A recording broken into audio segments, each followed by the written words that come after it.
Sir ये बताएं, आज भी एक सहाफी को 3 दिन जिस्मानी देखें जी, हर देखें आप मेरी कैद पे आपने आवाज उठाई थी सर? मेरी कैद पे आवाज, मैं आपसे सवाल पूछा। यस सर आवाज उठाई थी सर। कहाँ उठाई थी? मुझे तो कोई सुनाई नहीं थी सर। अभी आप उस वक्त अंदर मुझे तो कोई नहीं सुनाई थी।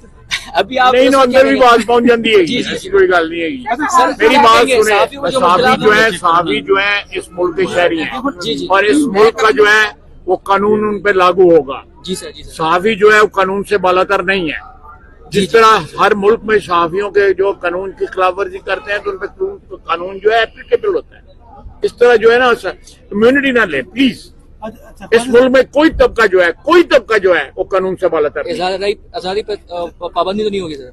नहीं, आजादी की क्या डेफिनेशन है आपके नजदीक जो है, जरा बताएं तो सही ना। जो क्रिटिकल वॉइसेस है उसको आजादी है या वैसे नहीं सर, जो क्रिटिकल वॉइसेस है उसको बंद तो नहीं? क्रिटिकल वॉइसेस बिल्कुल उनका एहतराम करना चाहिए, लेकिन क्रिटिकल वॉइसेस की क्या डेफिनेशन है आपके नजदीक सर? के बताएं तो सही। जी आप सही काम करते हैं उसको अप्रिशिएट करते हैं, जो गलत या नहीं आप ना अप्रिशिएट करें जी, लेकिन क्रिटिसाइज जो है वो कम से कम जो है अपने अमाल के ऊपर भी। मेरी बात सुनिए, जब आप मीडिया वाले जो है मलिक रियाज का नाम नहीं लेते उस वक्त क्यों नहीं आप क्रिटिसाइज करते? मैं खुद कहता हूं क्यों? मैं सबकी बात कर रहा हूँ, मैं तेरी कले की गल नहीं करता पे।